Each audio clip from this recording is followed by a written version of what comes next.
राष्ट्रीय core committee के सदस्य महेंद्र सिंह लोधी जी पधारे हैं, जो आज हम सभी लोगों को पिछड़ा वर्ग के बारे में अपना परिचय और जानकारी देंगे।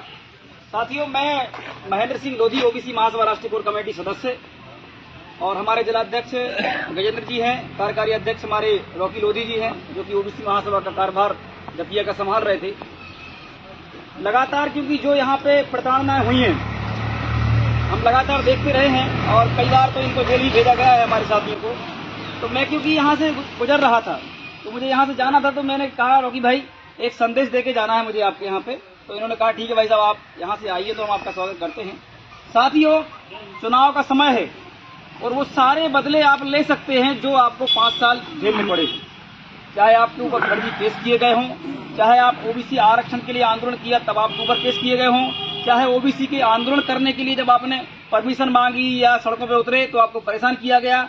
और यहाँ का नेता जो लड़ रहा है सामने राजन भारती के, वो नेता एक ऐसा नेता है जो हमेशा पिछड़ा वर्ग का विरोधी रहा है। नहीं, राजनेता जो सामने लड़ रहा है ना, नरोत्तम मिश्रा जी की बात कर रहा हूँ मैं, सामने लड़ रहा है, मतलब राजन भारती के सामने, मतलब वही है। तो वो हमेशा पिछड़ा वर्ग के विरोध में रहा है। आप अगर विधानसभा की कार्रवाई देख लें, विधानसभा की कार्रवाई में इन्होंने कभी नहीं कहा कि हम 70% आरक्षण देंगे ओबीसी को, इन्होंने कभी नहीं कहा कि हम प्रमोशन में आरक्षण देंगे, इन्होंने ना कभी लागू कराने का प्रयास किया कि हम जाति जनगणना कराएंगे। तो हमारा जो ओबीसी महासभा का जो काम है कि हमारे ओबीसी वर्ग के लोगों को जिताना, इसलिए यहाँ से ओबीसी वर्ग से लोग खड़े हुए हैं। और मेरा सिर्फ इतना कहना है आपको, जब तक आप संघर्ष नहीं करोगे, जब तक आप गलत के खिलाफ नहीं लड़ोगे, जब तक आप अपनों का सपोर्ट नहीं करोगे, तब तक आपकी आने वाली पीढ़ी राज नहीं कर सकती है। और अगर उस आने वाली पीढ़ी को राज कराना है तो आपको बलिदान देना पड़ेगा, आपको सड़कों पे लट खाना पड़ेगा तो खाना पड़ेगा, गोली भी चलाएंगे वो तो भी खानी पड़ेगी। क्यों?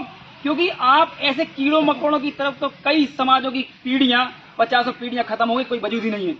अगर हमें अपना वजूद बचाना है तो आपको लड़ना पड़ेगा अपनी कौम के लिए। ये पिछड़ा वर्ग है, ओबीसी एसटी माइनॉरिटी समाज के लिए आपको इकट्ठा होना पड़ेगा। और हम सर्व समाज की बात करते हैं, जाति जनगणना अगर होगी तो चाहे कोई भी समाज हो, उन सबको अधिकार मिलेंगे। और इसीलिए हम लगातार प्रयासरत हैं। यहाँ का जो नेता है माननीय नरोत्तम मिश्रा जी, इन्होंने जब हम बंडा की बेटी का जब बलात्कार किया गया था, तो हम जैसे लोगों ने जब उसका विरोध किया तो उन्होंने हमारे ऊपर लाठीचार्ज करवाया।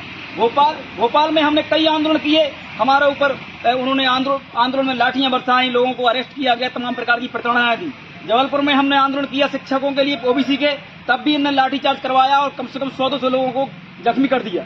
तो ये अगर अच्छे होते, गृह मंत्री होते अच्छे, तो कम से कम पिछड़ा वर्ग की तो बात करते, पिछड़ा वर्ग के अधिकारों की बात करते। हमारा आरक्षण का मुद्दा लगातार चलता रहा। एक बार भी इस बंदे ने प्रेस वार्ता में ये नहीं कहा कि भैया पिछड़ा वर्ग की संख्या 60% लगभग मध्य प्रदेश में है, जिसमें लोधी समाज की 12% संख्या है, इनको अधिकार देना चाहिए, लेकिन 14% मिल रहा है। अब आपके बच्चे कैसे नौकरी करेंगे? उनको 10% आरक्षण लागू कर दिया गया, ना उनकी गिनती हुई ना कुछ, उसका समर्थन कर रहे हैं वो लोग, लेकिन हमारे ओबीसी आरक्षण का विरोध कर रहे हैं, क्योंकि लागू नहीं कर रहे तो विरोधी कर रहे हैं ना, इसका मतलब। तो आप सभी को अपने बच्चों, आने वाली पीढ़ी का भविष्य देखने के लिए, संविधान बचाने के लिए, बाबा साहब भीमराव अम्बेडकर का सपना पूरा करने के लिए, अवंतीबाई हैं अपनी, चाहे पेरियार हैं, चाहे आप जितने भी अपने महापुरुष हैं, कबीर, पेरियार, विधवा फुले, साहू जी महाराज, सविदेई फुले, अवंतीबाई लोधी, हृदय शाह लोधी, इनकी जो विचारधारा है सब समाज को आगे ले जाने की, वो हम चाहते हो। लेकिन ये वो लोग हैं जो सिर्फ अपना घर भर रहे हैं। यहाँ सट्टा खेल रहा है, जुआ खेल रहा है, दारू बिक रही है, कुछ भी हो रहा है, और उनके ही लोग बेच रहे हैं और उन्हीं से जुड़े हुए हैं। नहीं, ये बताओ कोई व्यक्ति कैसे कर सकता है जब तक उनके लोग ना हो। इसलिए इतना ही मैं कहना चाहूंगा। आप अपनी बात रख सकते हैं अगर रखना है। ओबीसी महासभा, ओबीसी महासभा,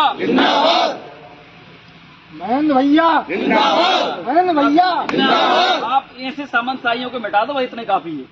क्योंकि जे हमें रील बताऊं आपको, इन लोगों ने इतना